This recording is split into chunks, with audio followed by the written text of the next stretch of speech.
Hello, मैं सुधाकर कुमार। सिंधु घाटी की सभ्यता के बारे में सबसे पहले जानकारी चार्ल्स मैसेल ने दिए थे 1826 में। उसके बाद 1853 में कनिंघम के द्वारा जानकारी दिया गया।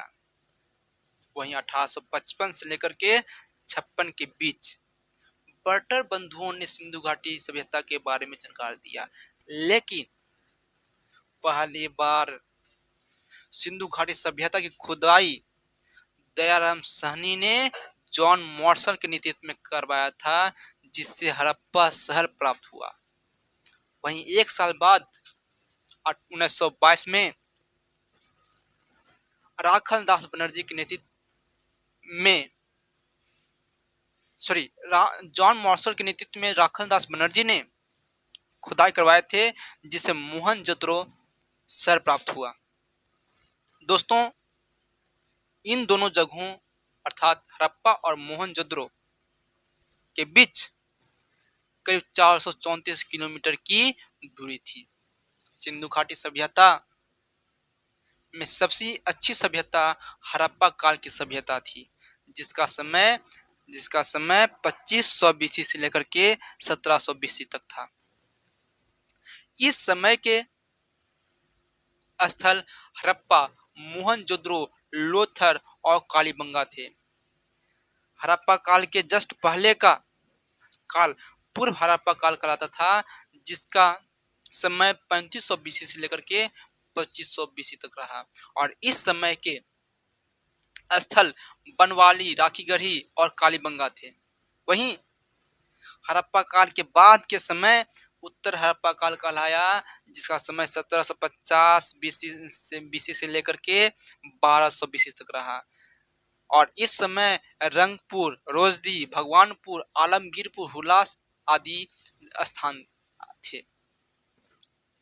सिंधु घाटी सभ्यता का विस्तार 3 देशों में था। अफगानिस्तान की बात करें तो अफगानिस्तान के 2 शहर स्थान मुंडीगौक और सोर्तगोई तक फैला था। सिंधु घाटी सभ्यता अथवा हड़प्पा सभ्यता का विस्तार फैलाव की बात करें तो यह सभ्यता उत्तर में जम्मू कश्मीर में मांडा तक, दक्षिण में महाराष्ट्र के दैमाबाद तक, पूरब में यूपी के आलमगीरपुर तक और पश्चिम में पाकिस्तान के सुरकोट का गंडौर तक इस सभ्यता का विस्तार था। इंडिया के अंतर्गत हड़प्पा कालीन स्थले मांडा, आलमगीरपुर, दैमाबाद, हुल्लास थे, जो कि चारों के चारों यूपी में आते थे। दोस्तों, राखीगढ़ी, बनवाली इंडिया में, कालीबंगा इंडिया में, रोपर इंडिया में थे। गुजरात के अंतर्गत आने वाले स्थान लोथर, सुरकोटदा, धौलावीरा, रंगपुर और देसलपुर आते थे। वहीं पाकिस्तान की बात करें तो पाकिस्तान में हड़प्पा आता था, मोहनजोदड़ो आता था, कोटदी आता था। दोस्तों, हड़प्पा पाकिस्तान के पंजाब राज्य के मंटागोरी में पड़ता है, जिसका नाम हाल ही में साहिवाल कर दिया गया है। वहीं मोहनजोदड़ो तथा चंदहुद्रो दोनों पाकिस्तान के सिंध राज्य के लड़कना में पड़ता है, लड़कना जिला में पड़ता है। दोस्तों, वहीं कोटदीजी, आमरी, ये दोनों स्थल पाकिस्तान के सिंध राज्य में पड़ता है। हड़प्पा सभ्यता की समकालीन 3 सभ्यताएं चल रही थी। चीन की सभ्यता, मिस्र की सभ्यता और मेसोपोटामिया की सभ्यता। चीन की सभ्यता हांगू नदी के किनारे बसा हुआ था। वहीं मिस्र की सभ्यता नील नदी के किनारे बसा हुआ था। वहीं मेसोपोटामिया की सभ्यता दजला फरात नदी के किनारे बसा हुआ था।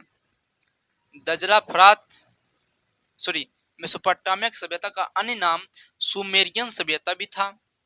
वर्तमान में इस सभ्यता की जो मौजूदगी है इराक में है। सबसे प्राचीनतम सभ्यता मेसोपोटामिया की सभ्यता थी 6000 बीसी पूर्व।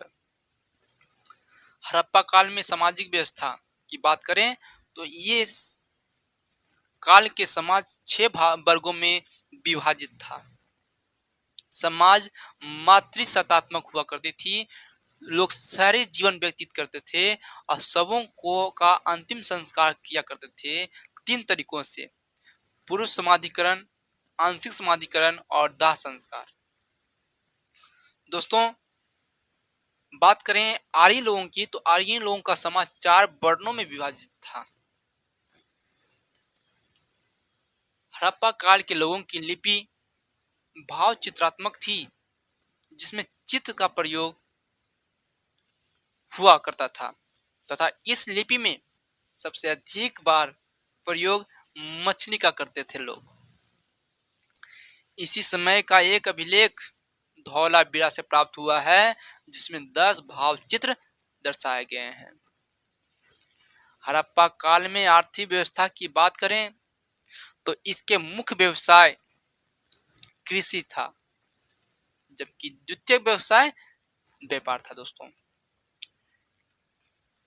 जौ का प्रयोग सबसे पहली बार किया गया था मनुष्यों के द्वारा, हड़प्पा काल के मनुष्यों के द्वारा। संसार में पहली बार इन लोगों ने ही कपास का उत्पादन किया था। दोस्तों, ये वस्तु विनिमय प्रणाली का प्रयोग करते थे। कांस्य युगीन सभ्यता थी और इनकी प्रिय पशु कुंवर वाला बैल था। ये घोड़े और सिंह से परिचित नहीं थे। इनकी धार्मिक व्यवस्था की बात करें तो यह ईश्वर के प्रकृतिवादी और व्यक्तित्ववादी अवधारणा पर इनकी धार्मिक व्यवस्था आधारित था। इनकी मुख्य देवी मातृ देवी थी। मोहनजोदड़ो से पशुपतिशील की मूर्ति मिला है। पशुपतिशील के सर पर 3 सिंह है। उसके पैरों के नीचे 2 हिरण को दर्शाया गया है। उसके दाएं साइड में हाथी और बाघ का चित्र बना हुआ है और पशुपतिशील के बाएं तरफ गैंडा और भैंसा का भी चित्र बना है। हड़प्पा काल में नगर नियोजन की बात करें तो यहाँ की सड़कें सीधी और चौड़ी हुआ करती थी और सड़कें एक दूसरे पर समकोण के रूप में काटती थी। मकाने पक्की ईंटों से बने होते थे, आयताकार होते थे मकान। लेकिन कालीबंगा में जो मकान कच्ची ईंटों के सहारे बनाया जाता था। इस काल के समय दरवाजे सड़क के पीछे खुलती थी, लेकिन लोथर में दरवाजे सड़क की तरफ खुलते थे। दोस्तों, हड़प्पा काल के लोगों के मृत भांडे अर्थात बर्तने की बात करें तो ये मुख्यतः 2 प्रकार के मृत भांडों का प्रयोग करते थे।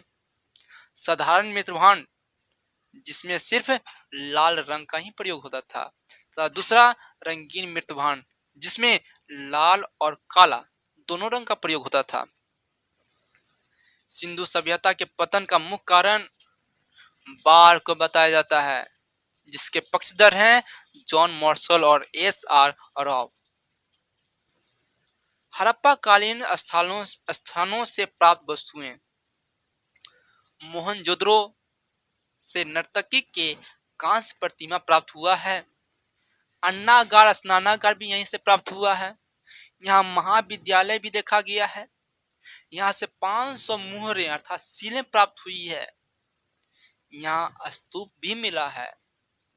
मोहनजोदड़ो को यूनेस्को के विश्व विरासत सूची में 1980 में शामिल किया गया था, जबकि धौलावीरा यूनेस्को में शामिल भारत का 40वां स्थल है दोस्तों।